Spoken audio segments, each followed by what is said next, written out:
Eu sou totalmente convencida que falta a visão de gestão de política pública de segurança pública no Brasil.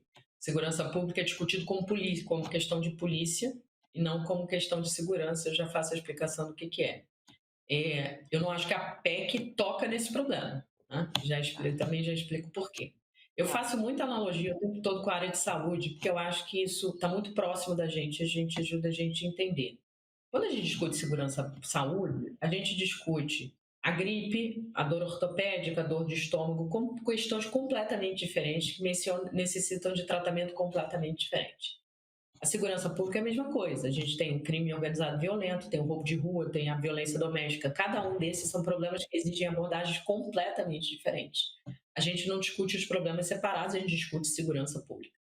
Dentro da segurança pública, a gente discute o que a polícia pode fazer. É o análogo da saúde discutir o que o médico, como o médico atende o paciente.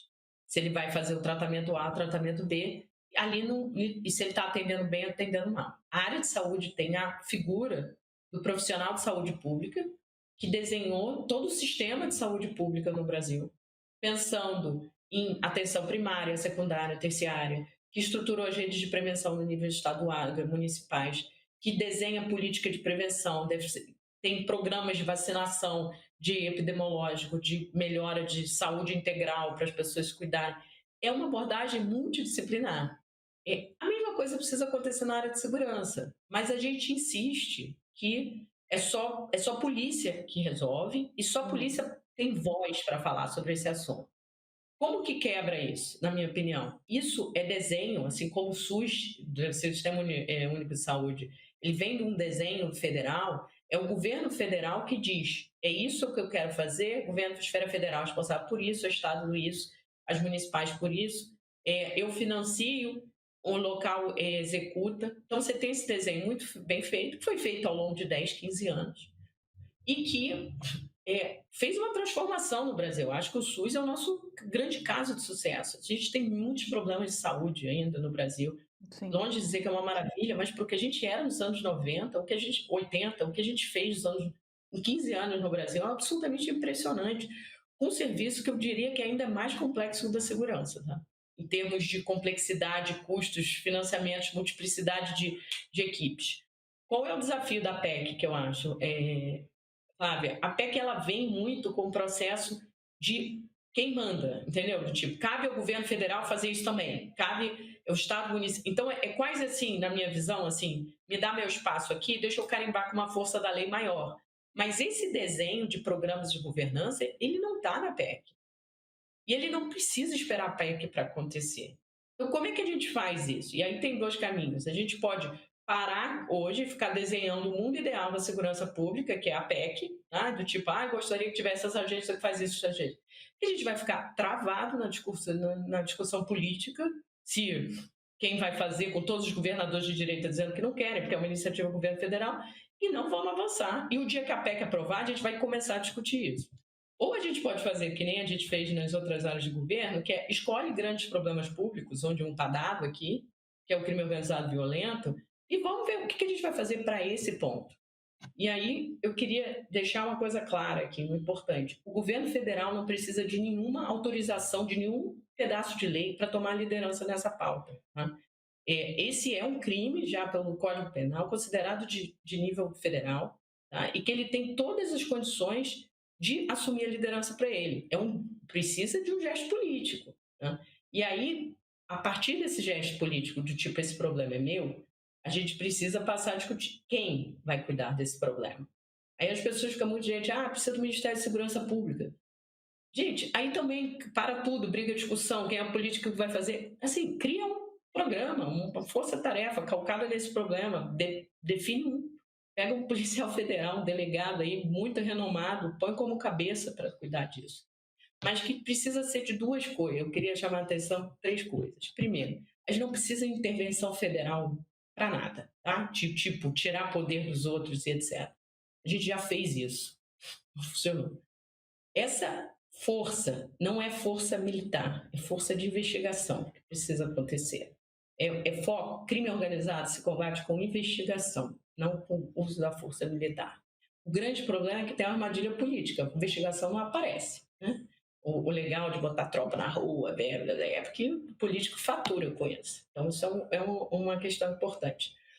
E a terceiro ponto é que, por mais que isso seja calcado em investigação, de buscar grandes alvos, fazer, esse grupo, que seja esse núcleo, ele precisa ter uma prerrogativa de discutir política, né? E do tipo política, programas, mudanças de pequenos desenhos para facilitar investigação, para tornar o uso de dados mais fácil, dar prerrogativa para a polícia investigar, discutir gestão prisional no sentido qual é a regra de mandar a gente para federal, em que condições. Então, assim, precisa ser uma coisa que é calcada na investigação, mas que tenha uma visão mais de política de segurança pública. Então, essa agência não existe no Brasil. Né? O que eu estou defendendo aqui é que, em vez de a gente gastar nossa energia agora criando a agência, uma iniciativa focada nesse problema específico. No processo a gente vai aprender um monte de coisa. E aí gerar resultado, se tiver uma boa liderança, e com o tempo vai descobrir se precisa da agência, isso, qual é a cara dessa agência ou não. Mas esse modus operandi que a gente tem agora, do tipo, espera tudo, um novo arranjo organizacional, na minha visão, a gente não vai andar. Você acha que, pelo que você conhece da atuação das forças de segurança, cada uma a seu modo, né? Uma coisa que quem cobre segurança pública há tanto tempo, um dos mantras que a gente ouve é sobre integração. Integração, integração, integração. Tanto de forças de segurança quanto de outras áreas. Você mencionou, no caso da Carbono Oculto, por exemplo, nasce fora de uma força de segurança, nasce na Receita Federal, que se coordena e se integra às forças de segurança e tudo mais.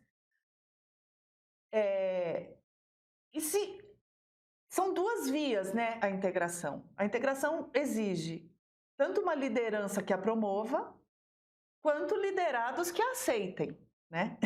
Que topem se integrar. E uma das coisas que a gente ouve com alguma frequência é o tamanho da resistência à integração. E isso permeia muitos níveis diferentes, né, professora? Então, o município resistente a se integrar ao governo estadual, e que, por sua vez, resiste a se integrar ao federal. A Polícia Civil, que resiste em se integrar com a militar, que, por sua vez, juntas resistem à Polícia Federal, e por aí vai. Primeiro, na sua opinião, essa palavra integração, ela ainda faz sentido, ou ela é dessas que se desgastou tanto que se esvaziaram? E quem pode liderar um processo desse, afinal? É uma integração que começa regionalmente e se expande, ou é um caminho contrário? Assim, eu acho essa pergunta excelente, Flávia. Eu acho que a resposta dela é uma combinação de mandatos, problema específico e uma figura que tem, de fato, mandato e liderança. A área de segurança pública ela é uma área muito isolada em relação à discussão do setor público, de forma geral. E aí ela gosta de colocar esses problemas como integração como se fosse quase um problema existencial da área de segurança. Esse é um problema da política pública. Toda área tem necessidade de integração. Então, ontem mesmo eu ouvi um podcast do Ricardo Paes Barros para dar aula de política pública da área de assistência social e ele falava, gente, como é que a gente... Não existe nenhum programa de redução de pobreza que não seja multiagência, que não envolva saúde, assistência social, que envolva uma série de coisas. E é difícil pra caramba fazer, tá? Isso é difícil, isso é fazer o setor público funcionar, é difícil pra caramba. Como é que você fez isso em outras áreas do governo? Você tem uma missão muito clara. Redução de pobreza isso aqui é a minha meta. Acredito que eu sou capaz de redistribuir X% da renda nacional através de um programa de transferência de renda. Neste programa, que aí é o Bolsa Família, eu preciso identificar as pessoas disso, cabe ao governo federal A, estado B, município C, em torno de um objetivo muito claro e específico. E aí você desenha um programa no nível federal e você vai fazendo. Na área de segurança, a gente fica esperando que a integração venha antes do problema. Não vai vir, entendeu? A gente discute as estruturas antes do problema. Então, na minha visão, o que a gente precisa fazer? Aí, de novo, definir problemas específicos e prioritários, onde está dado aqui o problema, qual é grupos criminosos violentos organizados. né? Ou crime organizado violento, que seja, esses grandes grupos que fazem. E também está dado que a liderança tem que ser federal, não tem como. A gente está falando de grupos que operam multi-estados, e aí essa coisa, como você faz todo mundo operar, quem coordena tem que ter um mandato hierárquico sobre aquilo. Aí o que eu diferenciaria aí a área de segurança, que eu acho que em termos de política pública, de organização pública, ela difere de verdade, é que quando a gente fala de educação, saúde e assistência, essa coordenação, o desafio dela são entre esferas do Poder Executivo. O grande nó da área de segurança é que, além das 3 esferas do Executivo, a gente tem outros poderes envolvidos, né? Eu tenho o Executivo, eu tenho o Ministério Público, eu tenho o Tribunal e o Judiciário envolvido. E fazendo um fluxo que cada hora está num. Então, de fato, você não tem um elemento hierárquico mandando isso. Então, a única solução, na minha visão, é, de novo, problema específico, com meta, com prioridade. Isso aqui é o que todo mundo tem que atingir. Isso aqui é o papel de cada um e transparência na veia de quem está trabalhando.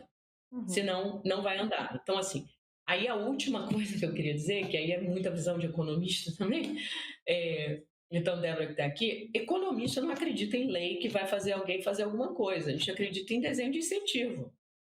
O município faz as coisas na área de saúde, de educação, de assistência, porque vale dinheiro. Você inscreve as pessoas no cadastro único, porque aquilo gera transferência e todo mundo gosta. Você escreve, você tem um monte de coisa na área de educação, porque gera transferência do governo federal. Então, existe um outro desafio mais estrutural aqui na segurança, que a gente não tem nenhuma fonte pesada do governo federal transferindo, financiando essa área.